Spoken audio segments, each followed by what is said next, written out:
दोस्तों नमस्कार। पेश है एक बार फिर बड़ी खबर बड़ा खुलासा। आपके सामने मैं एक नई खबर के साथ प्रस्तुत हुआ हूं और इस पर बड़ा खुलासा भी करूंगा कि कैसे नरेंद्र मोदी जो कि हमारे देश के प्रधानमंत्री हैं वो अमेरिका के राष्ट्रपति डोनाल्ड ट्रंप से मिलते हैं और दोनों की केमिस्ट्री को देखने के बाद पूरी दुनिया में हड़कंप मचा हुआ है। जिस तरह से अमेरिका के राष्ट्रपति डोनाल्ड ट्रंप ने मोदी जी के बारे में यह कहा कि I miss U a lot, ये शब्द पाकिस्तान, चीन और भारत के जो दुश्मन देश हैं उनके कानों में शीशे की तरह चुभा, क्योंकि एक शक्तिशाली देश का राष्ट्रपति भारत के प्रधानमंत्री को यह कहता है कि आई मिस यू लॉट। इसका मतलब है कि वो प्रतीक्षा में थे कि कब मेरा मित्र मोदी मुझसे मिलने आता है। ये उन लोगों के मुंह पे भी करारा तमाचा था जो कांग्रेस समेत बाकी पूरा उनका इकोसिस्टम भारत में मोदी जी को यह कहकर घेर रहा था कि अमेरिका के राष्ट्रपति डोनाल्ड ट्रंप को मोदी जी अपना मित्र बताते थे, देखो जी शपथ ग्रहण में नहीं बुलाया। उनके चेहरे पर अब हवाइयां उड़ी हैं। कांग्रेसियों को समझ नहीं आ रहा है कि डोनाल्ड ट्रंप जो कि एक शक्तिशाली देश के राष्ट्रपति हैं वो मोदी जी का इतना वेलकम करते हैं। और इतना ही नहीं, मोदी जी जब वहां बैठते हैं तो उनकी चेयर को खिसका कर मोदी जी के सम्मान में वो इस तरह से आगे पीछे करते हैं, मतलब कुर्सी को उनके लिए प्रस्तुत करते हैं जैसे कि कोई बड़ा भाई एक छोटे भाई को सम्मान देता है। और इस तरह से लोगों ने देखा। मैं पाकिस्तान के कुछ पत्रकारों की चर्चा सुन रहा था, वहां तो हड़कंप मचा है कि एक तरफ हमारा देश भिखारियों की तरह कटोरा लेकर अमेरिका जाता है, जहां हमारे प्रधानमंत्री ना राष्ट्रपति को कोई सम्मान मिलता है, वहां दूसरी तरफ जिससे हम टकराने की बात कर रहे हैं मोदी, उस मोदी की बात देखिए कि वहां के राष्ट्रपति, वहां की सरकार, वहां के रक्षा मंत्री, वहां के विदेश मंत्री पलक पावड़े बिछाकर मोदी का स्वागत करते हैं। डोनाल्ड ट्रंप खुद ये कहते हैं कि मोदी मेरे मित्र हैं और मैं इनकी प्रतीक्षा कर रहा था। ये एक टफ नेगोशिएटर है। इस तरह के शब्दों से पाकिस्तान, बांग्लादेश, चीन में तो हड़कंप मचा हुआ है। उनको लग रहा है कि अब ये जो दोनों की जोड़ी मिली है, ये अब जो करने वाली है उसका खामियाजा उन लोगों को जरूर भुगतना पड़ेगा जो भारत के विरोध में यहां भारत में बैठकर टूल किट चला रहे हैं। टुकड़े टुकड़े गैंग उस पर पहले ही डोनाल्ड ट्रंप प्रहार कर चुके हैं, क्योंकि जो यूएसएड नाम की संस्था थी वो जिस तरह से फंडेड थी भारत को, जो भारत में बैठे गद्दार हैं, भारत विरोधी लोग हैं, वामपंथी दल हैं, टुकड़े टुकड़े गैंग है, उनको जो फंड आ रहा था उस पर रोक लगा दी गई है। और ये एक महज संयोग नहीं है कि उधर मोदी जी अमेरिका की धरती पर उतरते हैं, डोनाल्ड ट्रंप से मुलाकात होती है और उसके पहले भारत में भी मणिपुर में राष्ट्रपति शासन लगा दिया जाता है। इसके पीछे का एक बहुत बड़ा मकसद अब सामने आपके कुछ दिनों बाद आएगा, लेकिन मैं बताता हूं कि मोदी और ट्रंप की मुलाकात के बाद जो भारत के टुकड़े टुकड़े करने का सपने देख रहे थे, चाहे वो बांग्लादेश हो, चाहे वो पाकिस्तान हो, फिर चाहे वो चीन हो, और फिर चाहे भारत के वामपंथी हो, फिर चाहे वो उन वामपंथियों टुकड़े टुकड़े गैंग के सपोर्टर कांग्रेसी हो, सबके सब अब इस चिंता में हैं कि अब उनका क्या होगा। कार्रवाई शुरू हो गई है। मोदी जी की ट्रंप से मुलाकात के बाद जो डील हुई है उसमें ज्यादातर चर्चा हो रही है कि साहब ट्रेड पर बात हुई है, साहब उसमें बात हुई है कि हम किस तरह से दोनों देश मिलकर के व्यापार को बढ़ाएंगे, और यह तय हुआ है कि 2030 तक दोनों देश मिलकर के 500 अरब डॉलर का व्यापार अगले आने वाले कुछ सालों में करेंगे। 2025 चल रहा है, अगले 5 साल के लिए लक्ष्य रखा गया है कि अमेरिका और भारत दोनों मिलकर के 500 अरब डॉलर का व्यापार करेंगे। और इस व्यापार में एक तरफा व्यापार नहीं है जैसे पहले कांग्रेस की सरकार में हुआ करता था। हर चीज विदेश से आएगी, भारत से एक्सपोर्ट कुछ होगा नहीं, और भारत पे विदेशी कर्जा बढ़ता जाएगा। यह अब बदलता हुआ भारत है, यह मोदी का भारत है। और मोदी के इस भारत में अब जब देश के प्रधानमंत्री नरेंद्र मोदी अमेरिका के राष्ट्रपति के सामने बैठकर डील की बात करते हैं तो यह तय होता है कि हम आपके देश से टेक्नोलॉजी खरीदेंगे, आपके देश से सस्ती दर पर तेल खरीदेंगे, गैस खरीदेंगे, लेकिन इस कीमत पर खरीदेंगे जो हमारी शर्तें होंगी। मोदी जी ने अमेरिका को पहले यह दिखाया कि देखिए, हमारे देश को अगर तेल की जरूरत थी तो कच्चा तेल हम तो रूस से खरीद रहे थे, और रूस ने हमें कच्चा तेल दिया तो उस पे जो इंश्योरेंस की राशि है वो हमने नहीं दी, जो किराया भाड़ा लगना था वो हमने नहीं दिया, और इसके कारण से हमारे देश में हमें कच्चा तेल सस्ते दाम पर मिल रहा था।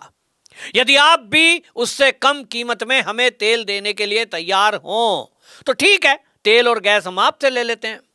तो अब आपको जान के ये खुशी भी होगी और आश्चर्य भी होगा कि अभी तक जो भारत अरब कंट्रियों पर निर्भर था उसके लिए भी अब ये एक बड़ा झटका माना जा रहा है, और इसके पीछे एक बहुत बड़ी एक तैयारी है मोदी जी की, और वो तैयारी अगले आने वाले दिनों में आपको दिखाई देगी।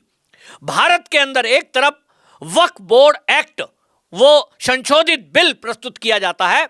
अभी यहां से जो घुसपैठिए हैं, बांग्लादेश के घुसपैठिए हैं, उन पर कार्रवाई होना बाकी है। डिटेंशन सेंटर बना दिए गए हैं। अब इसमें जब भी जिस भी दिन ये कार्रवाई होगी, वक्फ बोर्ड बिल बना करके जब ये पास हो जाएगा संसद के दोनों सदनों से, उसके बाद जब कार्रवाई शुरू होगी, निश्चित जानिए कि अरब कंट्रियों पर प्रेशर होगा, और जो भारत के मित्र देश भी हैं, जो अरब कंट्री मुस्लिम देश हैं, उन पर भी प्रेशर होगा कि आप भारत के साथ संबंध तोड़ें, भारत पर बंदिशें लगाएं। और ऐसी कंडीशन में भारत क्या करेगा? जिस दिन चीन से हमें अपनी जमीन वापस लेने के लिए युद्ध करना पड़ेगा, मोदी जी भले ही कहें कि हम तो शांति के देश हैं, ये मोदी जी का एक रणनीति का हिस्सा है, लेकिन वो ये कह चुके हैं, अमित शाह देश के गृह मंत्री संसद में बोल चुके हैं कि हम अपनी जो जमीन है, अक्साई चीन, लद्दाख का एरिया जो चीन ने कब्जाया हुआ है, और पाकिस्तान ने जो पाक अधिकृत कश्मीर को कब्जाया हुआ है, एक एक इंच जमीन हम वापस लेंगे। तो अब आप सोचिए कि अगर हम वापस लेंगे तो हमें उसके लिए लड़ाई ही करनी पड़ेगी, वही एक अंतिम एक हमारे पास ऑप्शन बचता है। लेकिन जिस दिन भी ये लड़ाई हुई, उसी दिन जो हमारे जो सीडीएस थे विपिन रावत जी, स्वर्गीय विपिन रावत, वो कहा करते थे कि जिस भी दिन चीन के मुकाबले पर भारत खड़ा हुआ, पाकिस्तान से अपनी कब्जाई हुई भूमि को हमने वापस लेने का प्रयास किया, उस दिन 2 मोर्चों पर नहीं, हमें 2.5 मोर्चे पर लड़ना पड़ेगा। आज जनरल विपिन रावत हमारे बीच नहीं है, लेकिन उनकी कही हुई बातों को हमारे देश की सेना और हमारे देश की सरकार ने गंभीरता से लिया है, और इस बात को अच्छे से जानते हैं कि वो जो 2.5 मोर्चे की बात होती थी, 2 मोर्चे देश की सेना संभालेगी, लेकिन जो 0.5 मोर्चा है वो देश के अंदर बैठे हुए गद्दार, देश के अंदर बैठे हुए गद्दार पत्रकार, देश के अंदर बैठे हुए गद्दार साहित्यकार, कलाकार, ये सब मिलकर के जिस तरह से देश विरोधी एजेंडा चलाते हैं, इनके ऊपर प्रहार करने के लिए भी आवश्यकता है। तो पहले, सबसे पहले इनकी टूल किट पर प्रहार करना पड़ेगा। हम जानते हैं कि ये जो टूल किट है, भारत विरोधी टूल किट, जो भारत के टुकड़े टुकड़े देखना चाहती है, इन पर प्रहार किया गया है अमेरिका की धरती से, क्योंकि इनको फंड होता था। यूएस एड ने अब ये घोषणा कर दी है, और अब इसके बाद खुलासे दर खुलासे शुरू होना हो गए हैं। भारतीय जनता पार्टी के नेता आए दिन खुलासा कर रहे हैं। निशिकांत दुबे ने संसद में खुलासा किया है कि किस तरह से कांग्रेस को भी मोटा फंड आता था, राजीव गांधी फाउंडेशन को मोटा फंड आता था। चीन से समझौते पर पहले ही खुलासा हो चुका है, और अब जब ये चीजें खुलकर सामने आ रही हैं तो आपको यह भी बता दूं कि अब अगले आने वाले दिनों में आप देखेंगे कि जितने भी भारत के गद्दार हैं, चाहे वो खालिस्तानी मूवमेंट चलाने वाला पन्नू हो, फिर चाहे वो भारत के अंदर बैठकर ये जिहादियों की बात करने वाला हो, चाहे भारत के लोगों को भड़काकर भारत में दंगे कराने वाले लोग हों, फर्जी किसान आंदोलन के नाम पर देश की सड़कों पर कब्जा करने वाले लोग हों, इन सबको एक्सपोज किया जाएगा। और एक्सपोज ही नहीं, जब भी इनके खिलाफ कोई ऐसे सबूत मिलेंगे जिसकी अब संभावना है, और डोनाल्ड ट्रंप और मोदी जी की मीटिंग के बाद अब ये तय हो गया है, क्योंकि एनएसए अजीत डोवाल हमारे साथ में है, अमेरिका गए हैं और उनकी वहां के एनएसए से बात हुई है। कहा यह जा रहा है कि 130 secret file NSA Ajit Doval को अमेरिका की एजेंसियों ने सौंपी है, और उसके अंदर पूरा कच्चा चिट्ठा ये देश विरोधी ताकतों का दर्ज है। अब जब ये टीम पूरी भारत आएगी, यानी अन्य अजीत डोवाल विदेश मंत्री, मोदी जी अब विदेश से भारत लौटेंगे, इसके बाद ये फाइल एक्शन पर काम करेगी। और जब एक्शन होगा तो कहीं आप देखेंगे अज्ञात व्यक्ति के द्वारा एक्शन हो जाएगा, कहीं जो है कोई हार्ट अटैक से मौत भी हो सकती है, क्योंकि हम लोग तो भगवान के मानने वाले हैं, हम लोग हनुमान जी के भक्त हैं। और जब हनुमान जी की भक्ति जो करते हैं, भाई हम तो कहते हैं नासे रोग हरे सब पीरा, जपत निरंतर हनुमत वीरा, तो ये तो जो है सबका छुटकारा हनुमान जी करेंगे, ऐसा अब समझा जा रहा है। और इसीलिए हड़कंप मचा हुआ है इस गैंग में, जो अभी तक पैसे लेकर के यहां न्यूज चलाया करते थे, मोदी विरोधी, देश विरोधी एजेंडा चलाया करते थे, धरने और प्रदर्शन किया करते थे, तो ये सबके होश उड़े हुए हैं। और इसी में बेहतरीन समझौते मोदी जी अमेरिका में करके आए हैं, जिसमें F-35 फाइटर प्लेन और 2008 के मुंबई का जो हमला था 26/11, इसका एक बहुत बड़ा अचीवमेंट हुआ है।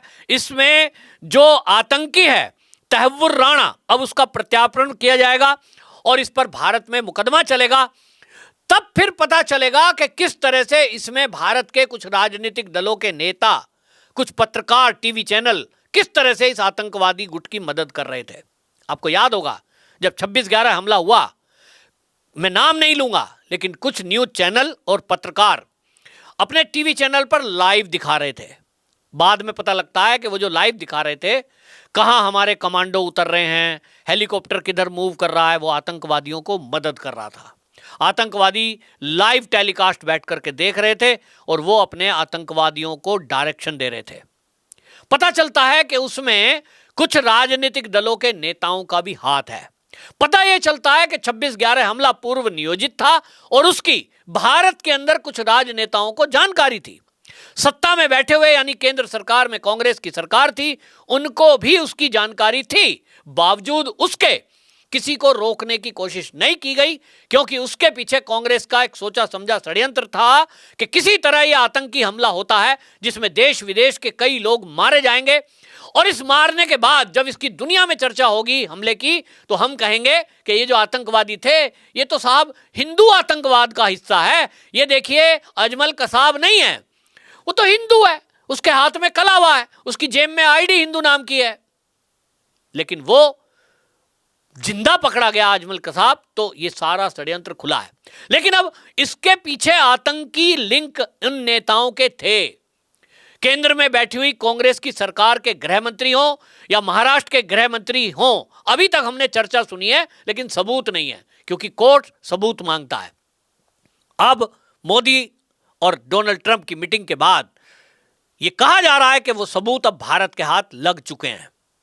निश्चित रूप से अगले आने वाले दिनों में अब कांग्रेस और वामपंथी दल और देश विरोधी ताकतें एक्सपोज होंगी, और जब ये एक्सपोज होंगी तो खाली एक्सपोज नहीं होंगी, अब एक्शन होगा, क्योंकि ये मोदी है। जो कहते हैं वो करते हैं, और जो नहीं कहते वो जरूर करते हैं। निश्चित रूप से इस पर एक्शन होगा। बहरहाल डोनाल्ड ट्रंप और मोदी की इस मुलाकात से इतना तय है कि भारत में अब विकास के साथ साथ शांति भी स्थापित होगी, क्योंकि भारत का हर दुश्मन अब उसका विनाश होगा। आपकी क्या राय है कमेंट बॉक्स में जरूर लिखें, और इस वीडियो को भी ज्यादा से ज्यादा शेयर करें, ताकि ज्यादा से ज्यादा लोगों को पता चल जाए कि अब देश विरोधी ताकतों के खिलाफ कार्रवाई होने वाली है। और अंत में एक बात और बता दूं कि बांग्लादेश को लेकर के भारत के हिंदू जो चिंतित थे कि वहां हिंदुओं के साथ नरसंहार हो रहा है, बड़ी बदतमीजियां महिलाओं के साथ हो रही है, इस पर आपने सुना होगा डोनाल्ड ट्रंप ने सीधा सीधा मोदी जी को खुली छुट्टी दे दी है कि साहब मेरे पास जानकारी है, मोदी जी बांग्लादेश से निपटने में सक्षम हैं और वो उससे निपटेंगे। यानी अब अगले कुछ दिनों में आप बांग्लादेश के भी या तो टुकड़े टुकड़े होते देखेंगे, या फिर से वहां भारत की बात को मानने वाली सरकार स्थापित होते देखेंगे। तो ये एक्शन अब होने जा रहा है। तो पाकिस्तान, चीन, बांग्लादेश और वामपंथी दल सबको एक एक करके निपटाने की तैयारी अमेरिका की धरती पर हो चुकी है। और अब अगले आने वाले दिनों में मोदी, अमित शाह और अजीत डोवाल का एक संयुक्त ऑपरेशन भारत की धरती से आपको देखने को मिलेगा। आपकी क्या राय है कमेंट में जरूर लिखें। वंदे मातरम।